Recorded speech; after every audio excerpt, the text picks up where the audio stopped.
అందరికీ నమస్తే welcome back to Aru's kitchen and blogs. ఇవాళటి మన వీడియో వచ్చేసి సింపుల్గా ఇన్స్టెంట్గా అప్పటికప్పుడు దోశ పిండి లేకుండానే దోశలను ఏ విధంగా చేసుకోవాలో చూపిస్తాను. చాలా టేస్టీగా ఉంటాయండి. ఈ విధంగా తప్పకుండా ఒకసారి ట్రై చేయండి. మనకి మెత్తగా కావాలంటే మెత్తగా వేసుకోవచ్చు, క్రిస్పీగా కావాలంటే క్రిస్పీగా కూడా చేసుకోవచ్చు. మనకి దోశ పిండి ఇంట్లో లేనప్పుడు అప్పటికప్పుడు దోశలు తినాలనిపిస్తే ఈ విధంగా ట్రై చేయండి. చాలా టేస్టీగా ఉంటాయి. ఇప్పుడు ఇవి ఎలా చేయాలో చూసేద్దాం. వీడియోని ఎక్కడ స్కిప్ చేయకుండా చూసేయండి. దీనికోసం ఒక మిక్సింగ్ బౌల్ తీసుకొని ఇందులోకి 1 కప్పు వరకు బియ్యం పిండిని వేసుకోవాలి. మనం ఏ కప్పుతో అయితే బియ్యం పిండి తీసుకున్నామో అదే కప్పుతో 1/2 కప్పు వరకు శనగపిండిని అనేది తీసుకోవాలి. ఆ తర్వాత ఒక మీడియం సైజ్ బంగాళాదుంపను ఈ విధంగా తొక్క తీసేసి చిన్న చిన్న ముక్కల్లాగా కట్ చేసుకొని ఇందులో వేసుకోవాలి. ఈ బంగాళాదుంప వేయడం వలన మనకి టేస్ట్ అనేది చాలా బాగుంటుంది. అలాగే క్రిస్పీగా వస్తాయి దోశలు అనేటివి. అలాగే 1 టేబుల్ స్పూన్ వరకు పుల్లటి పెరుగు ఉంటే పుల్లటి పెరుగు వేసుకోండి, లేదా నార్మల్ పెరుగు అయినా వేసుకోవచ్చు. పుల్లటి పెరుగు వేయడం వలన దోశలు అనేటివి టేస్ట్ ఉంటాయి. ఆ తర్వాత ఒక 4-5 వెల్లుల్లిని కూడా వేసుకోవాలి. ఆ తర్వాత ఇందులోకి ఒక 2-3 ఎండుమిర్చిని ఒక 5 మినిట్స్ ముందు ఈ విధంగా నానబెట్టుకొని ఇందులో వేసుకోవాలి.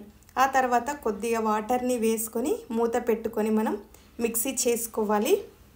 ఇది మెత్తగా మిక్సీ అయ్యేంత వరకు మిక్సీ పట్టుకోవాలి. ఇందులో మనం బంగాళాదుంప అలాగే వెల్లుల్లి ఇవి వేసాం కదా, వాటిని మొత్తం ఫైన్గా అయ్యేంత వరకు మిక్సీ చేసుకోవాలి. మనం ఇలా మిక్సీ చేసుకున్న తర్వాత ఇలా మిక్సింగ్ బౌల్ నుండి తీసుకొని ఒక గిన్నెలో వేసుకోవాలి.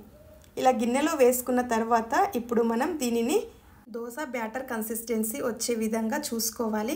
మనకి దోశలు వేయడానికి వీలుగా ఉండాలి. మనం దోశలు వేసే పిండి ఉంటుంది కదా, మన దోశ బ్యాటర్ ఏ విధంగా ఉంటుందో అలా ఉంటే సరిపోతుంది. కొంచెం చిక్కగా అనిపించినట్లయితే కొద్దిగా వాటర్ని వేసుకోవాలి. ఇక్కడ నాకు సరిపోయింది. ఆ తర్వాత ఇందులోకి తగినంత సాల్ట్ని వేసుకోవాలి. ఆ తర్వాత కొద్దిగా బేకింగ్ సోడా ఉంటే బేకింగ్ సోడా అయినా వేసుకోవచ్చు, లేదా వంట సోడా అయినా వేసుకోవచ్చు. ఇక్కడ మనం దోశలు అనేటివి అప్పటికప్పుడు వేస్తున్నాం కాబట్టి కొద్దిగా వంట సోడా అయినా బేకింగ్ సోడా అయినా వేసుకోవాలి. ఇలా సాల్ట్ బేకింగ్ సోడా వేసిన తర్వాత ఒకసారి అంతా బాగా కలిసే విధంగా కలుపుకోవాలి పిండి అంతా. ఈ విధంగా కలుపుకున్న తర్వాత ఇప్పుడు మనం స్టవ్ పైన దోశ పెనాన్ని పెట్టుకోవాలి. ఈ పెనం కొంచెం వేడైన తర్వాత దీనిపైన కొద్దిగా ఆయిల్ని అప్లై చేసుకోవాలి. ఈ విధంగా ఆయిల్ని అప్లై చేసుకున్న తర్వాత మనం ముందుగా రెడీ చేసి పెట్టుకున్న దోశ పిండి ఉంది కదా, ఈ దోశ పిండిని కొద్దిగా తీసుకుంటూ ఈ పెనం పైన వేసుకొని దోశలాగా వేసుకోవడమే. చూసారు కదా, ఈ విధంగా దోశలాగా వేసుకున్న తర్వాత పిండి కొంచెం ఆరిన తర్వాత దీనిపైన ఆయిల్ అనేది వేసుకోవాలి. వెంటనే వేయకూడదు. ఇలా ఆయిల్ వేసిన తర్వాత మనకి దోశ అనేది రెడ్డుగా కాలాలి. ఇలా రెడ్డుగా కాలిన తర్వాతే మనం దోశని తీసుకోవాలి. ఇలా రెడ్డుగా కాలిన తర్వాత ఇప్పుడు దోశ అనేది తీస్తున్నాను. చూసారు కదా, మనకి కావాలంటే ఇంకో వైపుకి కూడా కాల్చుకోవచ్చు. అలా ఒక వైపుకే బాగుంటుంది అనుకుంటే అలాగే కాలగానే తీసేసుకోవచ్చు. ఎలా అయినా చేసుకోవచ్చు. మనకి ఇంకో వైపు నచ్చకపోతే 1 సైడ్ కాలగానే దోశ అనేది తీసుకోవచ్చు. ఇలా కాలిన తర్వాత మనం నచ్చిన షేప్లో దోశని ఫోల్డ్ చేసుకుంటే సరిపోతుంది. చూసారు కదా, ఇలా కాలిన తర్వాత దోశని తీసుకొని పక్కన పెట్టుకోవడమే. ఇలా మనకి ఎన్ని కావాలంటే అన్ని దోశలను వేసుకోవచ్చు.